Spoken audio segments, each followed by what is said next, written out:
Let's Get Down to Business is presented by Bravo, the marketing arm of Ash Brokerage Corporation, the practice enhancement company. All this week, it's interviews you can use. And on today's show, top producer and CPA Richard Newman, nationally recognized policy due diligence expert. Hi everyone, I'm Steve Savant, syndicated financial columnist and contributing author to Backroom Technician. We're on location in Indianapolis, Indiana. Let's get down to business. Well, welcome to the show, Richard. Nice to meet you. I have to say, you have a unique entrance into the marketplace, and the way you frame it is quite distinctive. And I'm always looking for our show, especially anomalies. I love anomalies in our practice.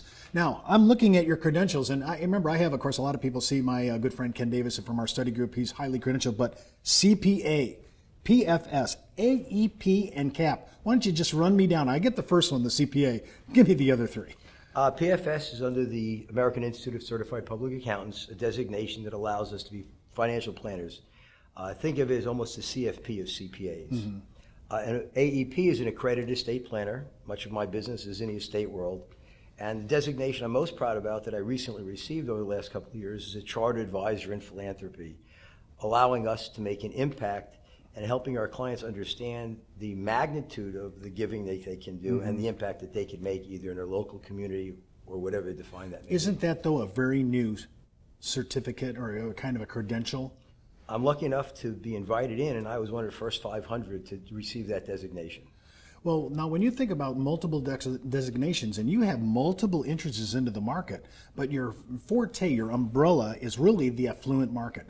Talk a little bit about something that would, to me, be so restrictive and very monitoring. I mean, when we talk about auditing, I think that's CPA. That works for me, okay? Right. But you're talking about the most sophisticated life insurance audit system.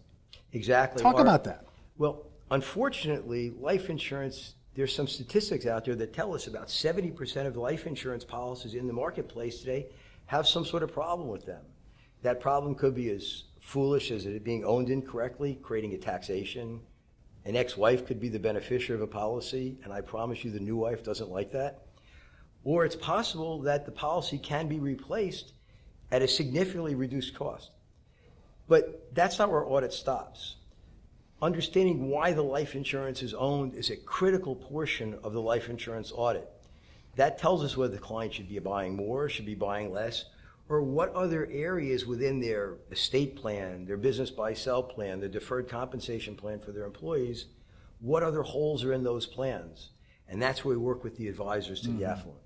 When you got into this originally, did you ever see that it was going to go this high? Because I'm thinking life audits, is that really a gateway into the affluent? And I would have never thought that, to be honest with you. Neither did I. You know, it's interesting.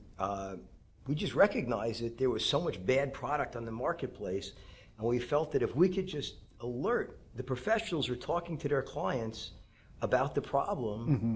we'd be able to help them fix it. Matter of fact, my PR firm tells me that what you're really doing is telling everybody about all the dirty little secrets in the life insurance mm-hmm. industry and how to fix it.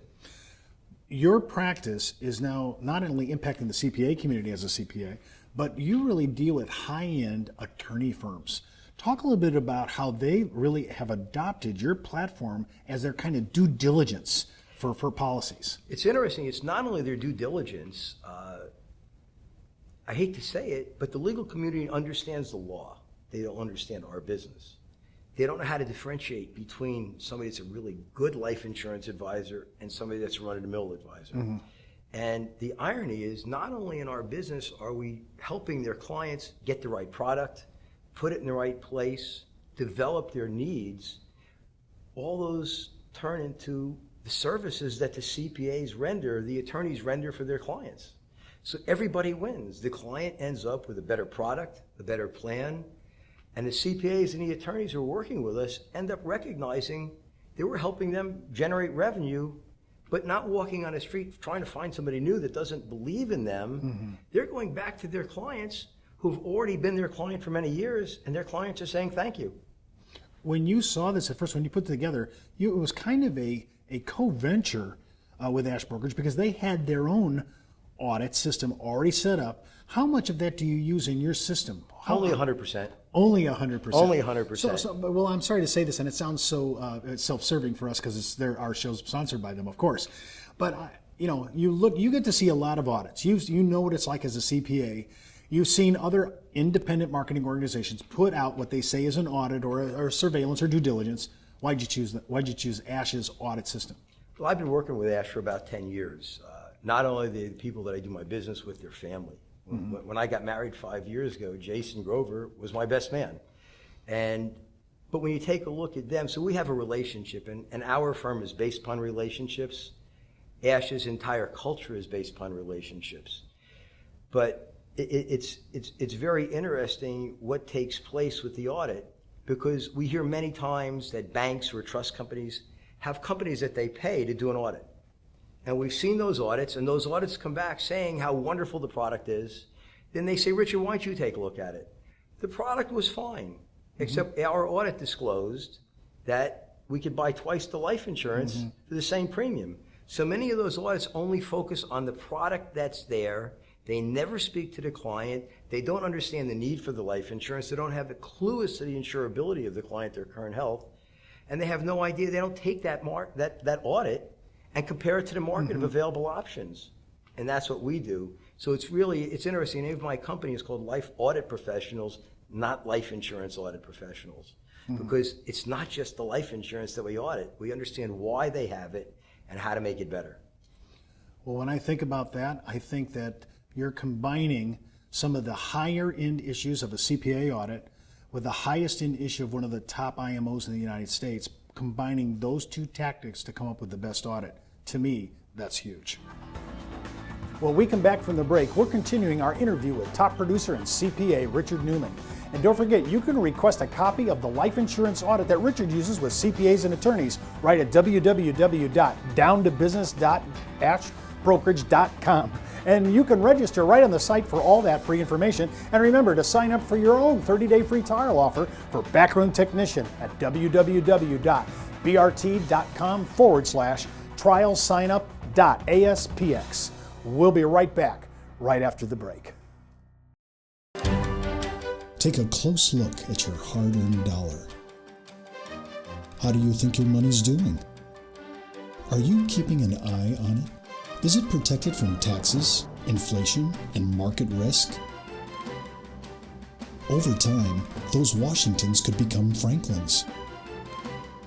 With tax-advantaged indexed universal life, from one of the largest distributors of indexed universal life, Ash Brokerage. Well, welcome back. I'm Steve Savant, and remember, you can watch all our episodes of Let's Get Down to Business, including my weekly consumer show, Steve Savant's Money, the name of the game, right at www.ashbrokerage.com. Just click on the show's logo and it'll take you right out to our homepage. And just a heads up, before moving forward with any of the ideas you ever hear on our show, always consult your tax advisor, legal counsel, as well as your broker-dealer compliance officer. Well, let's get down to business. We're continuing our interview with top producer and CPA, Richard Newman. Well, welcome back to the second segment, Richard. Thanks, Steve. I have to say, let's go back to this new designation, because to me, I don't think most of our producers CAP. Again, what is it again now? A Chartered Advisor in Philanthropy. Now, that is really a small school of people that have done this. You said 500, right? I was told that I was one of the first 500 to get the designation. Now, that designation, it's not too often I hear a story, and I heard this one about this designation actually was the deal maker for a huge case. And I'm sorry, but it's not every day I hear, well, my CFP got me in, or my CPA designation, or my JD got me in. Credentials really aren't really, gatekeeping kind of ideas, So talk to me about how did that work and why was it so critical in this case? The designation is one thing. What we had to do to get it was a different. And it wasn't studying from a book. How this course was taught was 20 or 25 of the highest of high-end professionals down in the South Florida area getting together every other Tuesday for about a year and a half. And it was taught from the standpoint of everybody in that room was CPAs, attorneys, wealth advisors, and charitable consultants. Everybody in that room knew everything about charitable remainder trusts, charitable lead trusts, private foundations. Nobody needed to be taught the actual nuts and bolts. Mm-hmm. None of us went to a bedside manner class when we went to college. Is how do we evoke the emotion of what it means to somebody to want to make an impact? And it was amazing because I was one of the younger guys in the room, and I'm going to be 57 on Monday. And these were people who had years and years of experience for the most part. And their experiences and what they've done and how they've gotten their clients motivated and how we spoke together about developing our clients' desires, how they can use philanthropy to help raise their kids and bond their families and tell the stories of the families to keep the families together. It was the impact that they could make in their community. It was the most amazing class that I was taught because it really allowed me to go on the other side of the table and be with my client. Whether they're philanthropic in nature or not, it didn't matter. It allows me to get under the skin of my clients and understand what makes them tick. And it's amazing that families don't recognize the capacity of their giving until somebody asks them why and how did it make you feel when you wrote that check. When you did this case, the actual client was not really pro life insurance. No, they really, first meeting, they really said to me, Richard, I don't want to make my spoiled kids more spoiled because we're a very high net worth family, and if we don't do anything, they're going to get a boatload of money. And by the time we got done and we recognized what the impact that they wanted to make, they had a private foundation already that had no direction. And by the time we were done utilizing Foundation Source and many of the tools that they have, which talks about how you can use philanthropy to really train your children, to teach them the value of a dollar, to teach them what they mean in society, to teach them the impact that they could make, that they're lucky enough to have been born into a family of means, that not everybody has that luck, and that's something not to be wasted. And the big question that really turned around is because this gentleman was making some significant contributions to charity in our area, and I asked him, would your kids continue this when you're done, when you're gone? And he started to laugh. And I said, how would you feel about that? And that changed the entire dynamics of the conversation. When we were done, not only did they buy a lot of insurance, they're leaving virtually their entire estate to their foundation. They've hired a consultant to help them work with what's the meaning, what's the charity, who's going to do what impact do we want to make? If it's going to be feeding people, how many people do we want to feed? And do you just want to feed people, or do you want to also create what Tudor Jones is doing in New York, talking about how to get these people off the food lines, make them productive members of society where they're contributing, not taking. Tudor Jones, the Robin Hood guy. Right. Yeah, okay. Now, one thing, when you look at this, you teach this course now too. Now, Right, you're I'm in the now middle teaching of the course. on the CAP designation, right? Exactly. Okay, now when you're on the other side, you were the student, now you're on the other side. Why are people taking this course? There's 25 of us that started.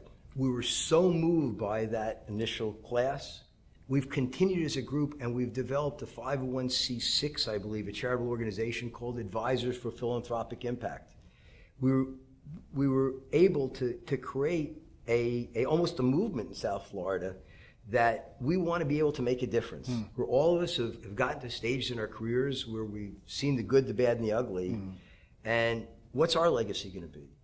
I'd like my legacy to be, at least in the professional environment, to help people recognize that we have a duty not just to ask our clients, are you philanthropic, and check off the question. If they say no, we got to get deeper with them. My goal is to get attorneys to say, listen, I know that I'm at $600 an hour. I'm turning off the billable hours right now to sit and chat with you about what you'd like to have happen, what kind of impact you're going to be. And the irony is every time one of these philanthropic plans gets put together, there's private foundations that need to be created. There's charitable lead trusts, charitable remainder trusts. All these take work by the professional. And not only do they take work by the professional, it's a proven fact in the financial industry.